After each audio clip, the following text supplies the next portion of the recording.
We're going to look at petroglyphs today and discuss their actual meaning or symbolism as we know it, and don't know it.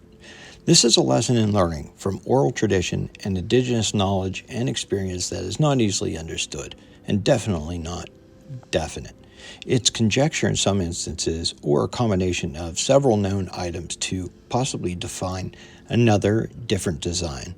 But first, Timber Adventures wants to thank you for coming along with us, and we hope that you can share, subscribe, comment, and stick with us and give us a like. We're also located in Pennsylvania region, and therefore some of our discussion will be specific to that area. But many times, we find these same beliefs that stretch across the lands. I've been fascinated with petroglyphs since the 90s, and that was after my learning years or institutional learning.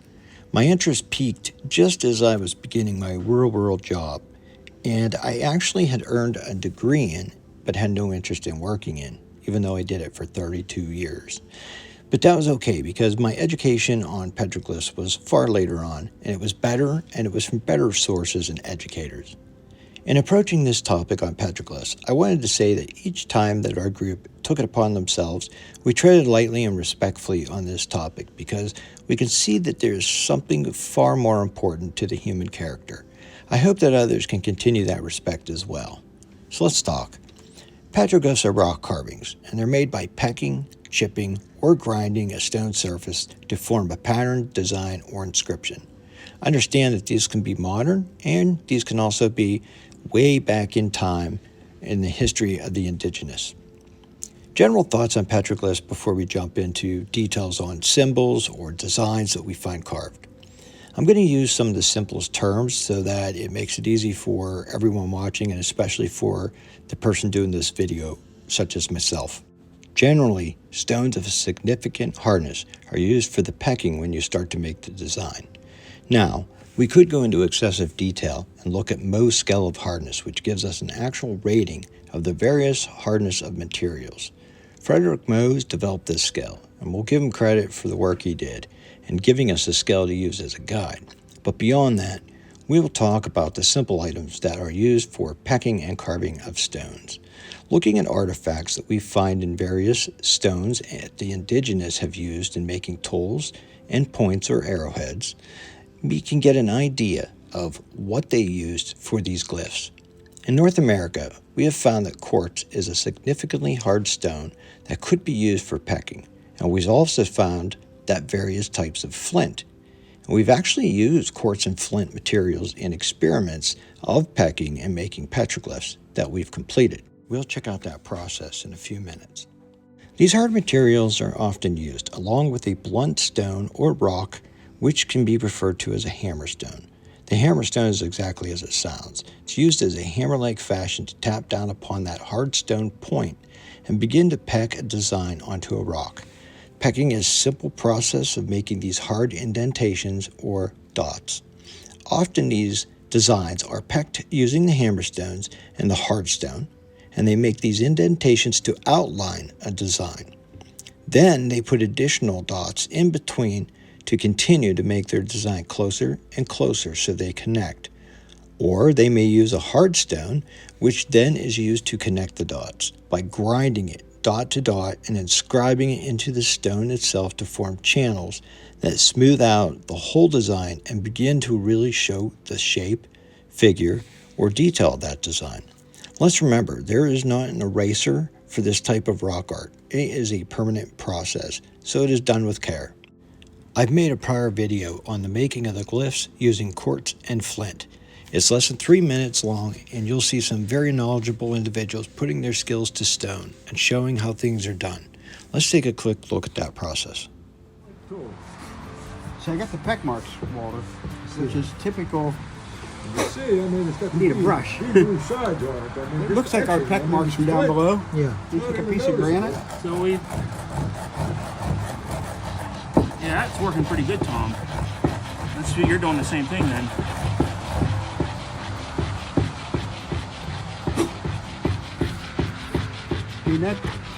Now, are you able to make peck lines like we see on some of the petroglyphs, like of dots? Yeah, that's what I was doing Looked here. like you started that up here, right? Yeah, that's what we can start here with one of these. This is the dots.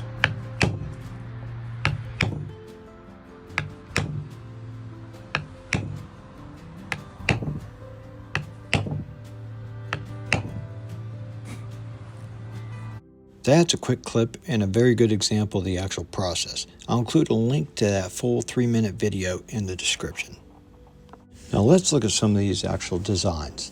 Please note that when somebody arrived from Europe into the new land, and they would see some of these designs and shapes, and they may view them completely different than an indigenous person. The European eye often sees things very concretely, generally, not always, but generally. We're not talking about Renaissance art aficionados coming into the new land. We're talking about some pretty rough and tough explorers who are really into something that's out of their element, but they have that experience with the tough environments. Some of the leaders were very well educated, while many of the laborers had a thorough knowledge in the basics to keep them alive and accomplish those tasks to stay alive, and they were good at those skills. An educated leader may have a little leg up on a laborer when viewing a design, but still the images were strikingly different. The newly arrived European may see a bird as a bird. They see a human as a human, a tree as a tree. An indigenous person from the region may see things very abstract. The actual carving itself may have different meaning based on the carver.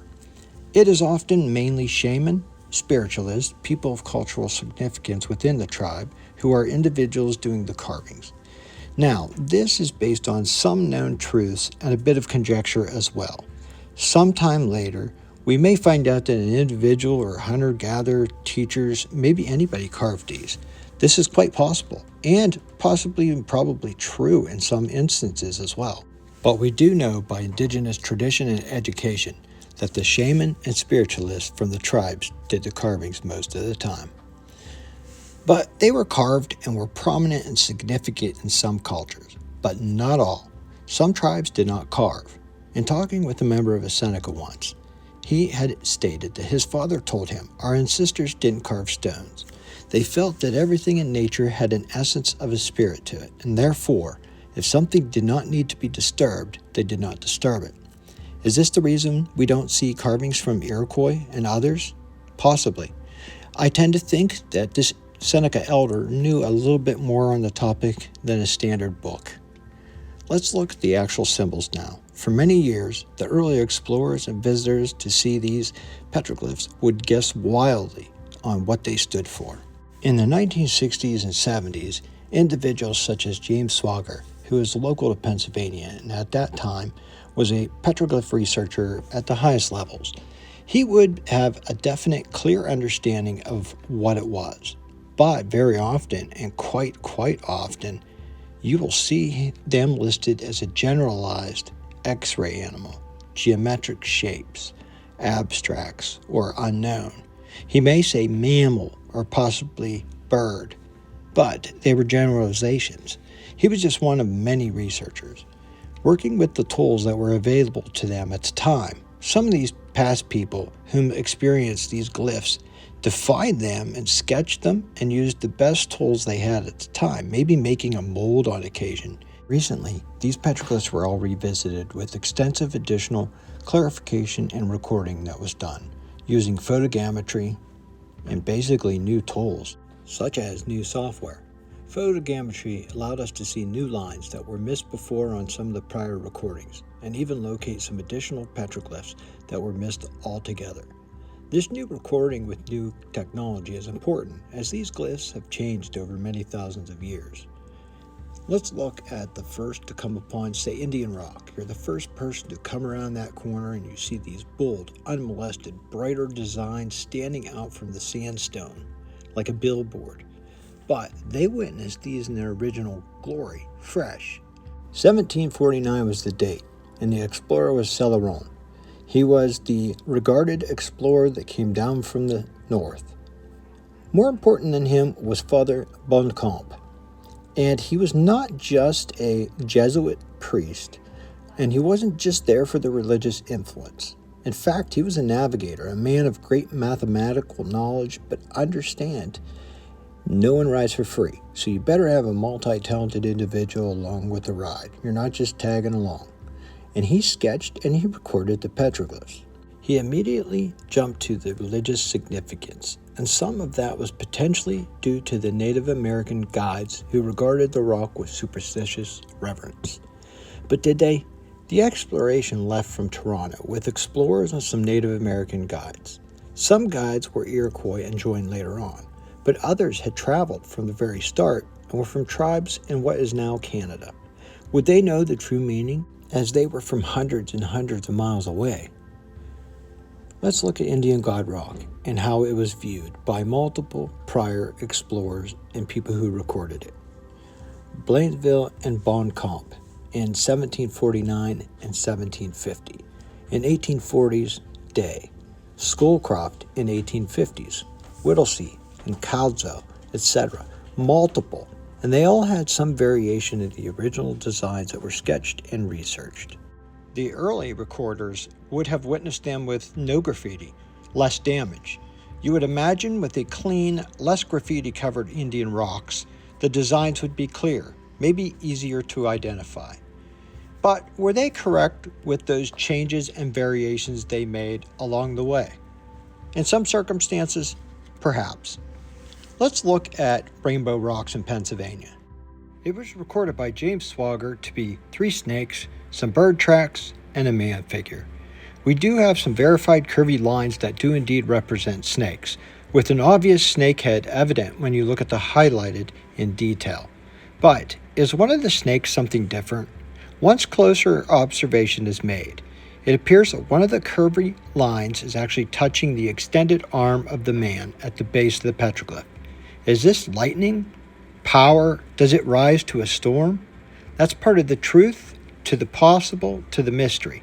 We'll never know for sure what they were thinking at the time of the carving. We also have an area of damage on the right lower from repeated exposure to campfires, and that took place just from the time of recording in the 70s till now. We can see how small changes can affect the overall portrayal. We mentioned tracks, more specifically we often call them turkey tracks. Turkeys had a very important role in indigenous daily life. As food, they used the bones to make small instruments, such as flutes. It was also spiritual as well. So it's not too crazy to narrow down a bird track to define as a turkey track.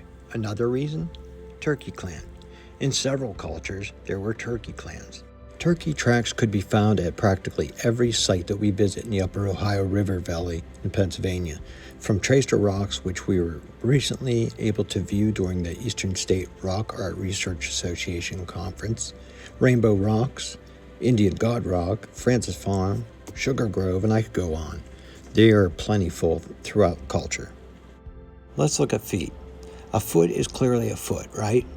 But when it has 6 toes, and in some cultures and tells and beliefs, that meant supernatural or someone that may have a spiritual connection between this world and the afterworld, possibly just representing supernatural or immortal.